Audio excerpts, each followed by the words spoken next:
I feel guilty all the time. That person looked at me funny. If I leave the house, I will wet myself. Why did she say that about me? I don't trust that person. I hate my life. How am I going to cope with my anxiety? Why am I so ugly? If I go outside, I'll have a panic attack. I don't know who I am. Why did he talk to me like that? I'm fat, ugly, stupid. My anxiety controls me. What's wrong with me? They're talking about me behind my back. She lied to me before, she'll lie again. I can't trust them. Why are they laughing at me? Why am I so weak? I will never be in control of my illness. That outfit looks terrible.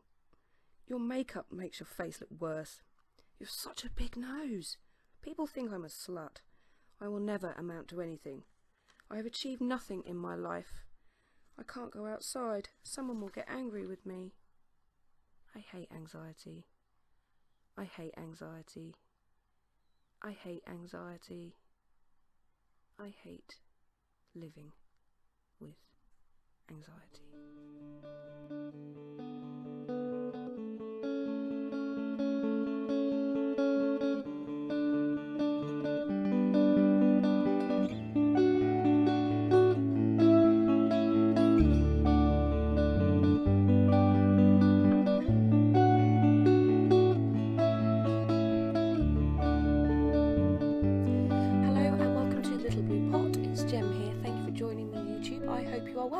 Welcome to Anxiety Part 5. Living with anxiety. I'm going to be talking about what it's like. I'm going to make it a bit more of a relaxed video. I'm not taking loads of information from anywhere. Just want you to sit back and just watch and listen and find out what it's like to live with anxiety. In order to do this, I've taken information from mind.org because I love Mind. They're just fantastic charity. And I'm going to go through the signs and symptoms of generalized anxiety disorder, or GAD, or GAD, whatever you want to call it, and I'm going to use those to talk about my life, to talk about what it's like to live with anxiety. So use each point and give an example to help you understand what it's like and how debilitating this illness can be. Information is in the description. So let's just go straight in for it. So feeling tense, nervous, or unable to relax. Now, for me, it can either be that I'm sitting there fidgeting. That would be the spirit level. Sitting there fidgeting, or it could be that I'm picking my lip. Could be that my eyes are kind of darting, a bit sort of frantic. Just constantly kind of finding it really hard to relax, finding it very hard to just kind of go and relax. So especially if I've had a busy day, or if I've had a lot of meeting of people, engaging with people and things like that, I will then come home in the evening and find it very, very hard to relax. Andy will be kind of like, whoo, chill, but I might be kind of a bit, I might not be able to sit down. I might be sort of tidying up, if there's a bit of a mess and I'm feeling a bit like, ooh, I might go and try and tidy things up. But I find it very, very hard to relax. In the old days, it would be, alcohol, drugs, things like that to help me relax. Nowadays, it's kind of using doing things like crochet, doing some art and crafts, things like that to try and calm me down. And Andy will constantly be kind of like, chill. So it's not just about kind of feeling anxious, it's just this kind of feeling of not being able to relax, not being able to kind of have that sigh, have that kind of when you come home from work or whatever and you kind of like sometimes I can have that, but majority of the time I might be a bit fidgety. And having number 2, having a sense of dread, fearing the worst. Now this happens to me a lot. It can be a constant feeling. It can be a feeling that, maybe is more intense one day and less intense the other day. But having this fear of dread, having the fear that something bad is about to happen, like the worst thing is going to happen. Wherever I go, if I step outside, if I turn on the telly, if I pick up my phone, anything is bringing with it a sense. Excuse me, I've just had my lunch. Having a sense of dread. So if I make plans with someone to, go out, I'll think, well, if I go out, that could happen. I could have a panic attack. I might need a wee. And I've got this stupid bladder that it's a real kind of anxious bladder, so I kind of need the wee quite quickly. And if I have to kind of go out and make sure I can find the nearest toilet. Whenever I'm out, first thing I find is the exit and the toilet, and making sure that my car is close enough to the exit so I can get out of there as soon as I can. But yeah, having a sense of dread. So I will perhaps not make plans with friends because I'll be worrying that something is going to happen, or so I'll end up cancelling. So I'm always worried I'm going to be saying something stupid or embarrassing, and like then reliving it afterwards. So for example, I went to a family do in the summer, and I was having a chat with like my cousin and a couple of family members and things, and I was telling a story, and it got to the punchline, and I was like, it's not actually that funny, and it was a bit of a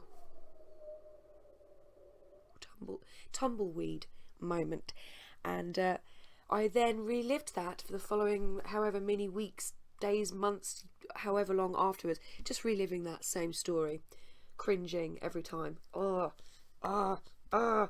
And then because of this fear of dread, because of this fearing of the worst, because of all of that, I probably won't go out, because I know that if I go out and I'll have that fear, I'll then come back and relive it over and over again. And having that fear that something is about to happen, something is the fearing of the worst, leaves you very, very shaky, can make you feel very uneasy, make you very uncomfortable no matter what situation you're in. And even if you're with family members or your closest friends, you still have this fear of this dread, and it hangs over you like this dark cloud, and it prevents you from living your life.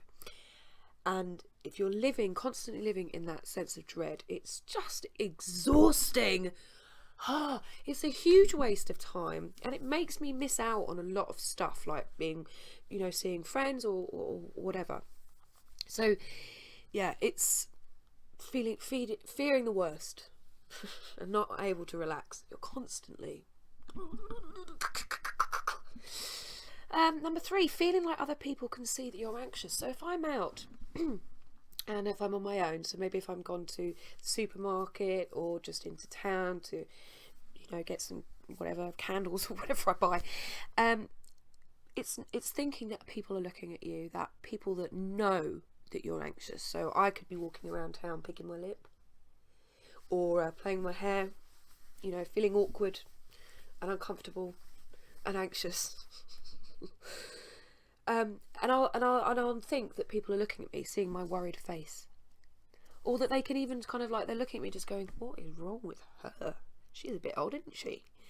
Things like that. Really, really kind of uncomfortable, and worrying that people can see my worried look on my face. And really, it doesn't, thinking about it in the cold light of day, I feel very silly having these feelings, but it's not a silliness, it's not a silly thing, and don't feel silly about it. It's just really frustrating, because you kind of just want to just go and live your life. You just want to be able to go out. You just want to go out without thinking that people around you are thinking, oh, she's anxious, she's got anxiety, look at that weird girl. Constantly. So again, stops me from wanting to go out, because I've got to deal with all this. Feeling like you can't stop worrying, or that bad things will happen if you stop worrying.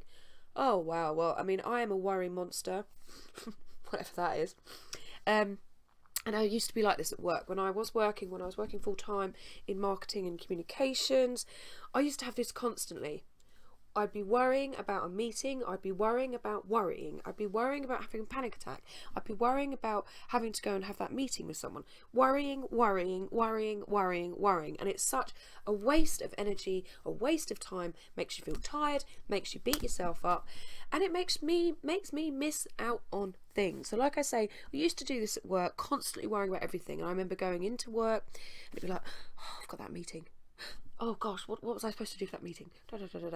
Because not only with your anxiety, you can get, because you're so immersed in your anxiety, your normal cognitive processes probably just go out the window. So you're kind of thinking, I know I need to do something, but I don't know what it is. Things like that. Really, really frustrating. And now I do this you know, okay, I'm not working, but I am making these videos. I worry about these videos. I worry about every time I put one out that it's either rubbish, or that it's going to offend someone, or it's going to piss someone off. So constantly worrying. And Andy says to me, he's just like, you always need something to worry about. And I'm like, yeah, I do. And when I don't have something to worry about, I feel anxious, because I'm then thinking, well, I should be worrying about something because it's a normal thing for me to worry about. And when I don't have anything to worry about, I'm waiting for the next thing. Tenterhooks, hypervigilant, hyper alert, waiting for that next worry, drama, stress, anxiety to come and hit me in the face. So that's another area. And like I say, Andy just says, you always need something to worry about. Why do you need something to worry about all the time? And I don't know what it is. It's maybe just you're so used to having that anxiety, so when it's not there, you're kind of like, where is it? So, okay, number 5, worrying about anxiety itself. For example, worrying that you might have a panic attack when you're out. So the thing with anxiety, I've always found, it's the feeling of being anxious about being anxious. So being anxious about going out and needing the toilet, which is what happens to me, this is. Or some people may worry that they'll have a panic attack. Some people may worry that they're gonna completely fall apart if they're out in public and they suffer from anxiety. So, for example, when I go to the shops and get food, I have this worry. I have the worry that I'm going to panic. I have the worry that I'm going to be walking down the aisle and suddenly need the toilet. I'm worried that people are going to laugh at me. People are going to look at me. People are going to judge me. People are going to, say negative things about me without me knowing, have horrible thoughts about me, all of these things, most of which aren't in my control. But so when I do go to the shops, I am worried about a panic attack. And like I said before, I will find the exit and the toilet as soon as I get anywhere, whether that be a person's house, whether that be a supermarket, whether that be a shopping mall. I will find the nearest exit and toilet, because otherwise I'm going to be kind of like, what's happening? I don't know what's going on.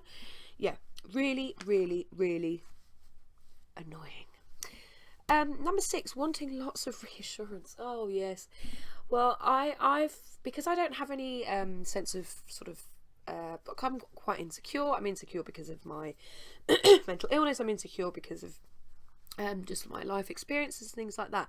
So I constantly want assurance, and this is a very, very common thing with generalized anxiety disorder, people needing that reassurance. Now, I tell people I love them all the time.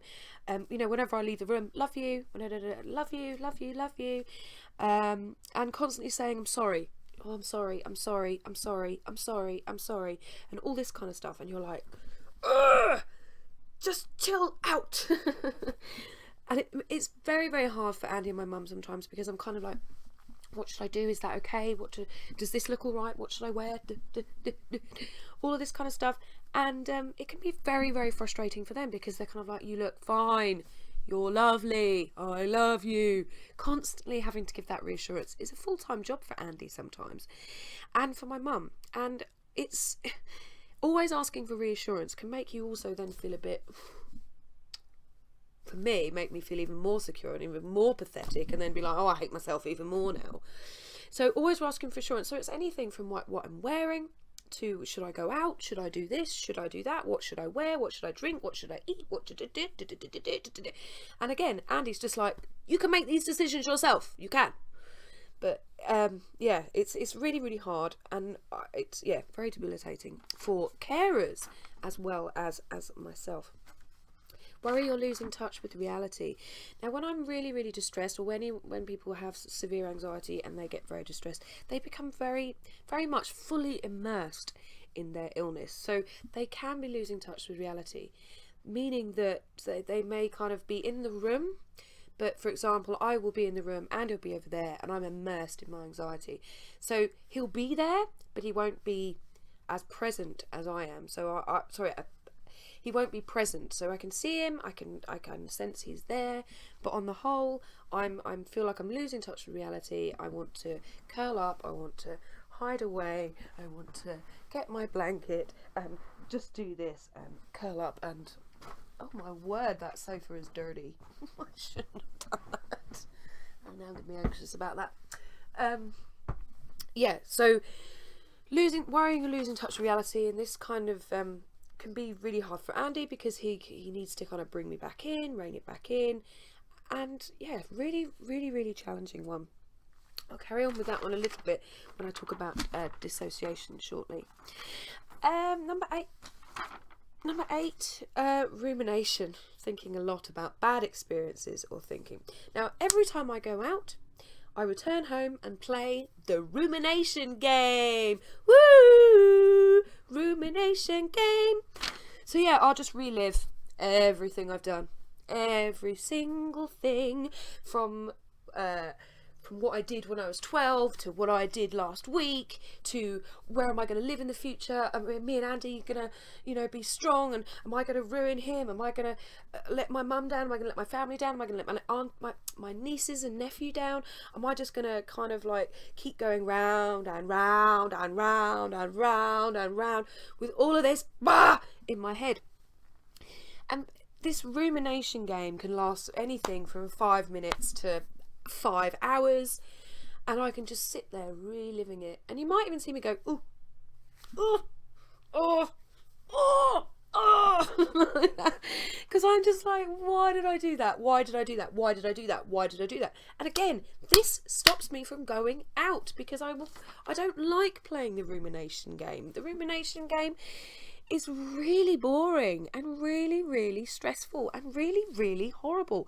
I'm living in the past or I'm living in the future, and neither of which is actually the kind of here and now, the present, which is where we feel safe. If we're constantly living in the past or living in the future, then we are not living in the present moment. And when we're living in the present moment, we can be mindful, we can be aware, we can be more positive and push away the negative. Being in the present is really, really good for anxiety, but it's very, very hard to do when you're playing the rumination game every single day.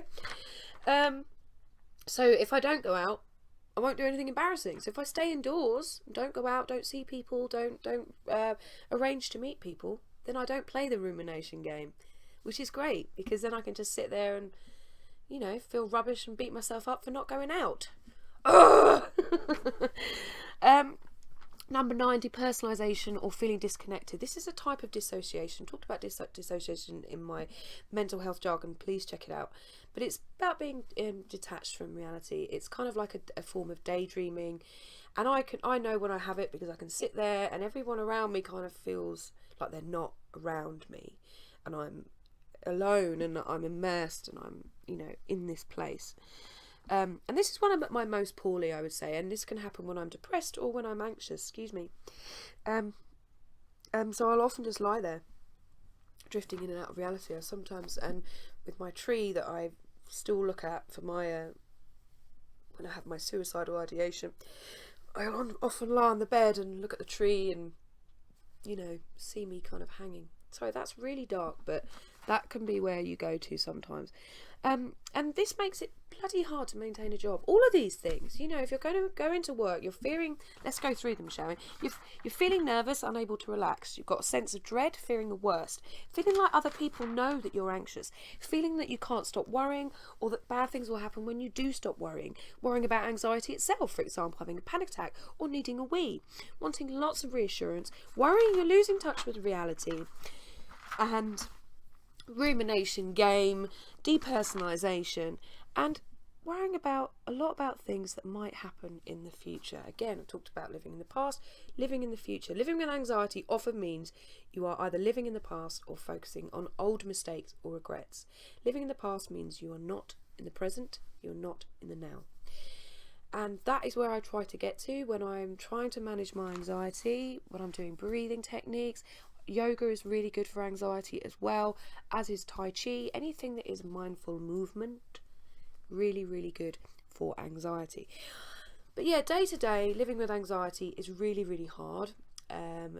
You have good days, obviously, and you have bad days. I have days when I'm not playing the rumination game, I'm not worrying about the present or the past, and I'm not worrying about who I've upset and all of that kind of stuff. And days like that are great. But then other days you can have days that totally are all-consuming, take over completely, take over your body, your mind, your heart, everything, and you become a real kind of difficult, challenging person to be around. And I find it very, very hard if I'm suffering from anxiety, and Andy's kind of maybe dealing with his own stuff, and we can kind of clash. And it can be very, very hard. Holding down a job can be really, really hard. Admiration to those of you who suffer with severe anxiety or generalized anxiety disorder that can hold down a job. Massive respect to you. So this has been Living with Anxiety. I hope you found it interesting and useful.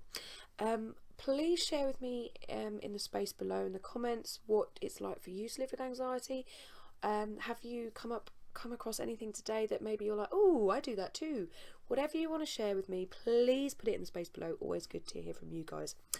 And this has been Anxiety Part 5, Living with Anxiety.